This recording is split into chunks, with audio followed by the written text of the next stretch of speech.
வணக்கமகளே. உங்களை தேடி உங்கள் ஊரில் என்ற திட்டத்தின் கீழ் ஊத்துக்கோட்டை வட்டாட்சியர் அலுவலகத்தில் ஆய்வுக் கூட்டம் நடைபெற்றது.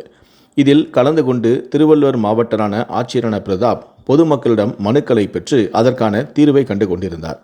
அப்போது அங்கு வந்த ஒரு மூதாட்டியின் குடும்பத்தார் ஆக்கிரமிப்பு நிலத்திற்கு தங்களுக்கு 10 ஏக்கருக்கு பட்டா வேணும் என கேட்டிருக்கிறார்கள். இதை கேட்டதும் அதிர்ச்சியான மாவட்ட ஆட்சியரான பிரதாப்போ அந்த மனுவை கொண்டு வந்த குடும்பத்தாரை பார்த்து, இன்னும் 100 ஏக்கருக்கு பட்டா கேளுங்களேன், ஏன் 10 ஏக்கருக்கு கேட்குறீங்க என கடுமையாக பேசினார். உடனே அந்த குடும்பத்தார், நாங்கள் அந்த இடத்தில் செடி கொடிகளை எல்லாம் வளர்த்து வருகிறோம் என கூறியிருக்கிறார்கள். இதை கேட்டு மேலும் அதிர்ச்சி அடைந்த அவர், குடியிருக்கும் இடத்திற்கு பட்டா கேளுங்கள், செடி வைத்துள்ளேன் என்றும் விவசாய நிலங்களுக்கு என்றும் விளைநிலங்களுக்கு என்று பட்டா கேட்காதீர்கள் என்று கடிதம் கொண்டார். மேலும் அந்த நபருக்கு அபராத கட்டணம் விதித்து இதுவரைக்கும் பயன்படுத்திய அந்த நிலத்திற்கான வரியை வசூலிக்க வேண்டும் எனவும் உடனடியாக ஆக்கிரமிப்பை அகற்ற வேண்டும் எனவும் ஊத்துக்கோட்டை வட்டாட்சியருக்கு அதிரடியான ஒரு உத்தரவையும் பிறப்பித்தார்.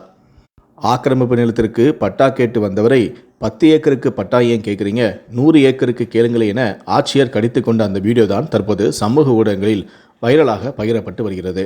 இதை பற்றி உங்களுடைய கருத்துக்கள் என்ன அப்படிங்கிறத கீழே இருக்கக்கூடிய கமெண்ட் செக்ஷனில் மறக்காமல் சொல்லுங்கள். முடிந்த அளவுக்கு இந்த வீடியோவை மற்றவங்களுக்கும் ஷேர் பண்ணுங்கள். மேலும் இது போன்ற பல வீடியோக்களை பார்க்கணும் அப்படின்னு வச்சிங்கன்னா மறக்காமல் சேனலை சப்ஸ்கிரைப் பண்ணுங்கள். நன்றி, வணக்கம்.